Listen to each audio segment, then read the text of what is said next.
In today's video, we bring you an inspiring interview with Indira Gandhi, the first female Prime Minister of India.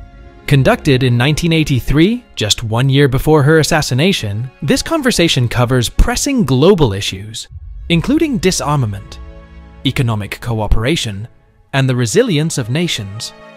Gandhi's thoughts on the importance of dialogue and her unwavering belief in unity offer timeless lessons for today's world. Join us as we explore her vision for a future shaped by peace, cooperation, and progress. Why do you, as the leader of a nation of 700 million people, accept an invitation to come visit a small nation of 4 million at the outskirts of the world? Well, I don't think any nation is at the outskirts because, after all, it's a round world. But we are all neighbors, small or big, and I think we would like Norway to know more about India. We already have good collaboration with your country, but news about India is very scarce and not always balanced. And as you know, we believe that all nations should get to know one another better and cooperate more to try and solve problems. Most problems today are global problems, whether they happen to take place in India or anywhere else. The relations between Norway and India has always been good, as far as I know, but not very extensive. Should this relationship be given some concrete content? Well, we would like to. I don't know what is possible. You probably are aware of the details of the collaboration we already have with fisheries and so on. Humankind is balancing on the brink of the collapse of the world economic system and annihilation through nuclear war. Should these tragedies occur, can any one of us, large, small, rich or poor, from north or south, west or east, hope to escape? As now the leader of an online movement, are you considering any concrete initiatives to get to that goal, which is a goal of all people, but very few seems to be doing something about it?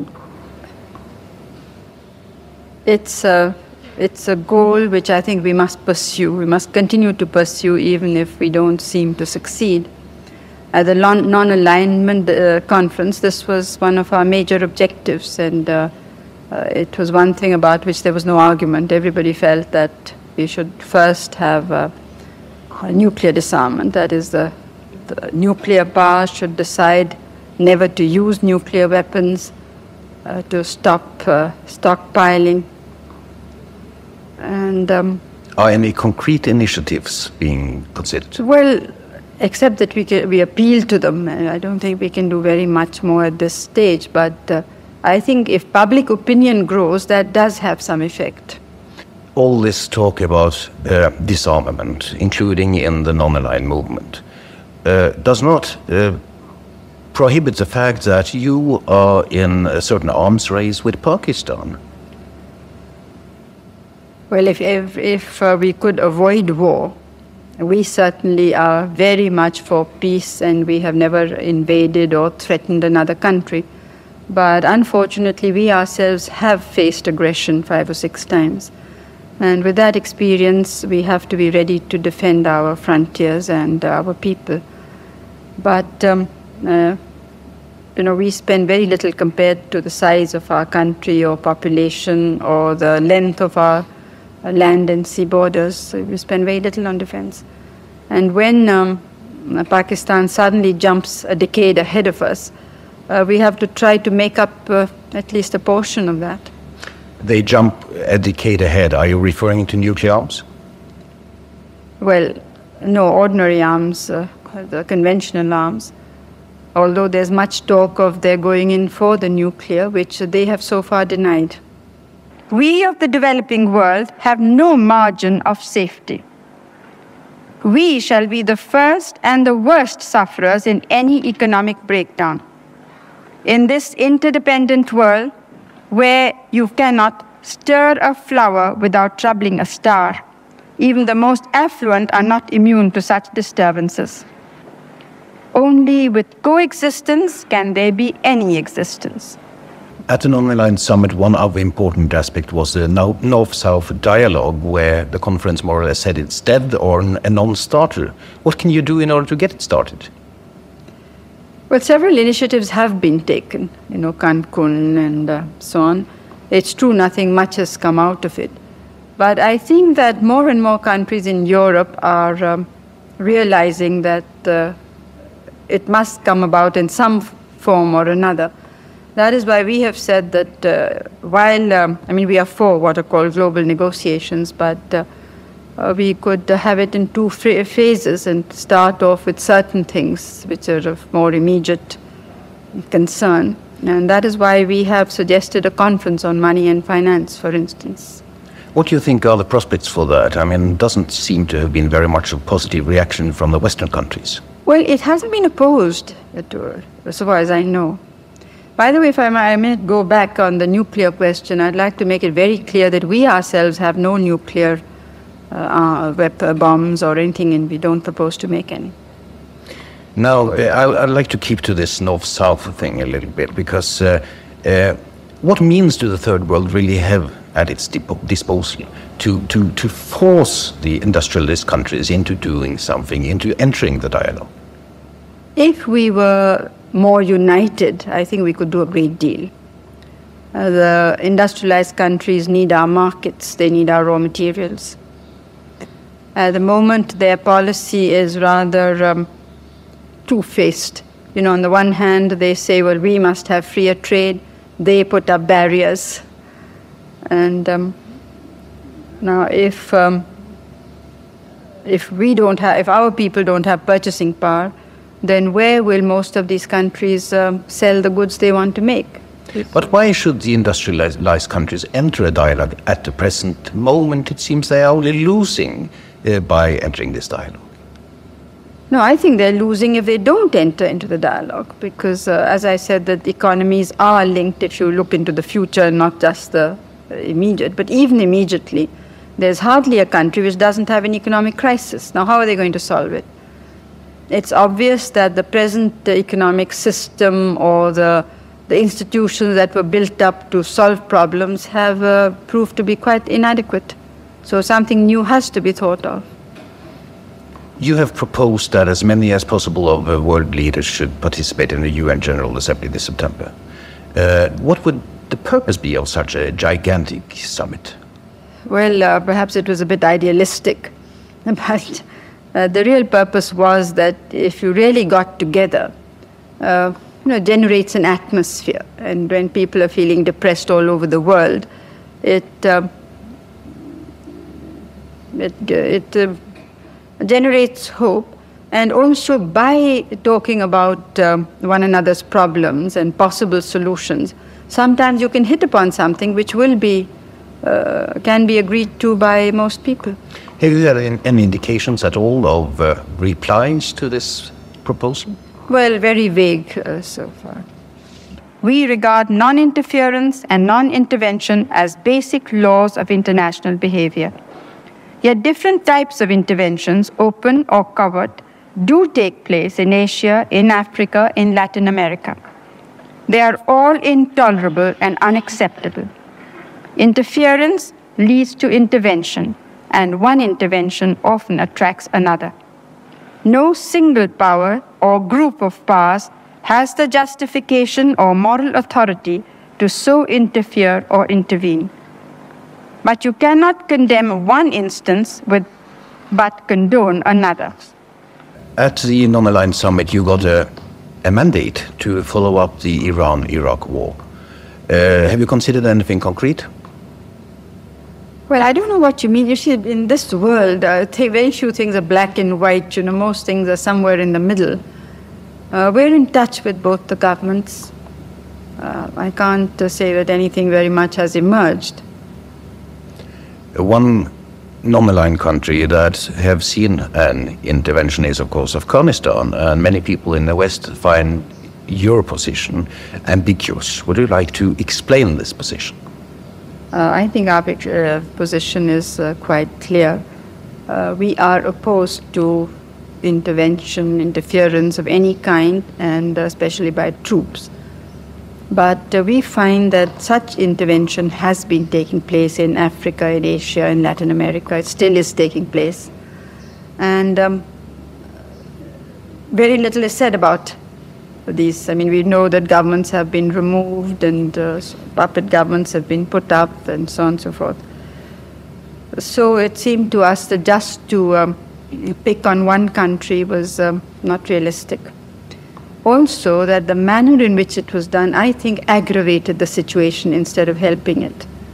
Because I have no doubt that with this world hue and cry, the Soviet Union would feel threatened and surrounded and therefore want to dig in their toes even more. The same applies to a certain extent to Cambodia, where your government is supporting the Heng Samrin government installed by Vietnamese intervention. Does this amount to a certain, what you might call, anti-American, anti-Western bias in your foreign policy? Not at all. Now, our sympathies have been with Vietnam as they are with any country that is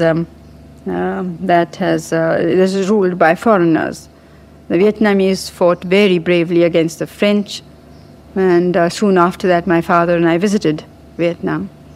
And immediately afterwards the Americans got involved. What for? I mean, they had no business being there. So there we were against American intervention.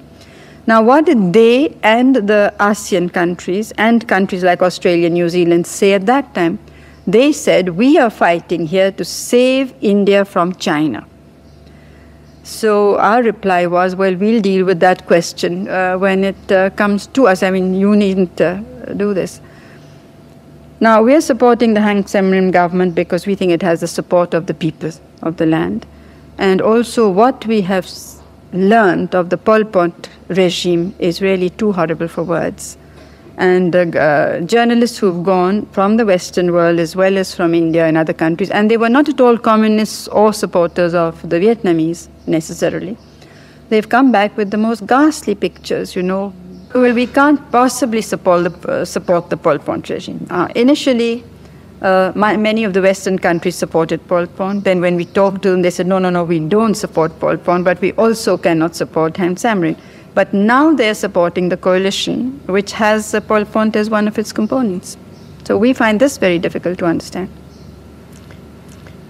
We went yesterday to the reception when you were receiving people outside your house, and we saw people handing requests to you.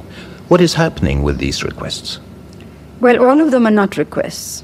Some are problems, personal problems with which we can do very little. I mean, they even are domestic problems. Some are political matters, either they're complaints or there's in support of somebody. As it happened yesterday, it was more in support of particular individuals rather than against. But sometimes they're against people.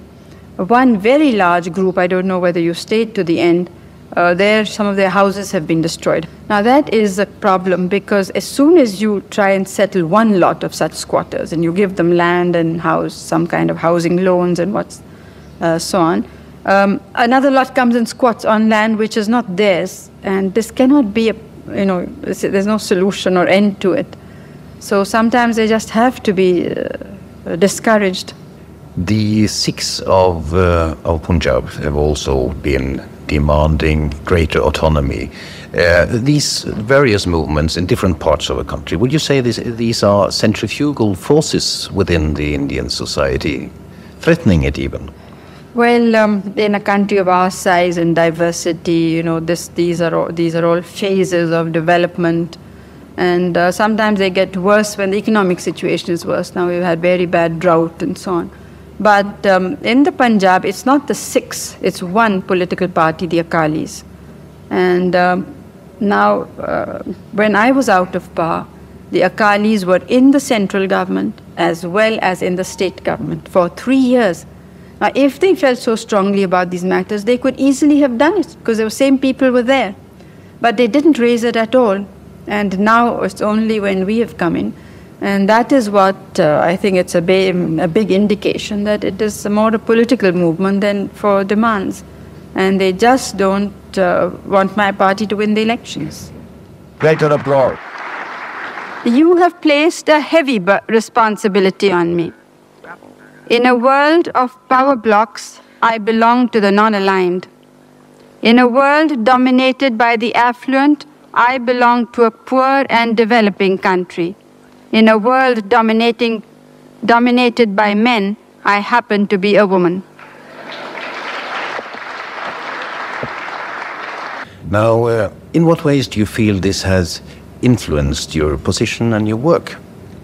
I don't think it has, but I was just pointing out that most people look at things from a particular angle. And because society is man-dominated, they look at it from that angle and not as a whole. You know, in Indian tradition, I'm not saying that the people look at at problems in that way, but the Indian tradition is to see things in the round. As you know, there's a concept of that the whole human being is half and half. Do you feel that in your position as Prime Minister of India, you've been able to do something special to improve the rights of women in your society? Well, I've tried, and by being a woman myself, this has encouraged women. I can't say that anything has been done very positively. I mean, we passed laws for them which helped them, but large numbers of women are not conscious of their rights. And even when they are, because of the economic situation, sometimes it doesn't work out. For instance, we have a law about minimum wage. Now, as soon as it was passed, a lot of people just dismissed the women workers and said, we're not prepared to give you, equal wages, I meant.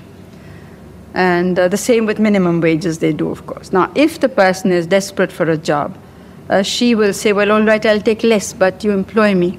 So this is how they go around. But I think that this, as the economy improves, this situation will improve. More and more women are coming into public life. And there was a small news item some time ago that you got angry when you were referred to this saying that you were the only man in the Indian government. Is that true? Well, I consider it an insult. And you do consider it an insult? I think so. Why should I be considered a man when I'm not? Definitely. At the moment, I would say, as a foreigner, that it seems that the Indian political system is under a certain strain, and that it's only your preeminent position that more or less holds it together. Maybe that's an oversimplification. But what do you see as the future of the Indian political system? Well, I think Indians are very resilient people and basically sound. So, and we've been through such vicissitudes in our long history that we have our ups and downs, but I think we find our feet. And I think that whatever happens, people will emerge stronger. You can't avoid crises or obstacles or troubles, but the thing is, how do you use them? And if you can use them to be stronger as a society, I think that is what is important. Of course, there are lots of rumors that your other son, Rajiv, is being groomed to take over. Is he? No. Firstly, I would not really like, I wouldn't want any of my sons to have the sort of life that I've had. It's much too hard. And secondly, in our system, what difference can grooming make? I mean, if you say grooming, that certain training, but even that, there's no obvious training. It's if anybody learns by example. For instance, my father never really told me do this or do that, but I do think that I learned a lot from him, even though I was not very much with him. And I think that I've passed on a great deal to my sons. But in the system, it depends on the person himself or herself, because firstly, the party has to win, and then the party has to decide who, not only the party, but the country as a whole has to decide who they think can represent what they want. At the very end, we've been talking about different political issues and even a little bit of private ones. As the leader of the second most populous nation of the world, Where would you say we are all going? What is in the immediate future for us? Well, the immediate future does look dark, I must admit, although I'm an optimist and I'm sure we'll get out of it. But I think it will get darker before there's any light. Visit our site, EnglishSpeechChannel.com, for exclusive access to video transcripts, offline audio, English lessons, and private classes. Don't forget to explore our free and new ebooks. Also, subscribe to our weekly newsletter for the latest updates. Links in the description below. Thanks for your support.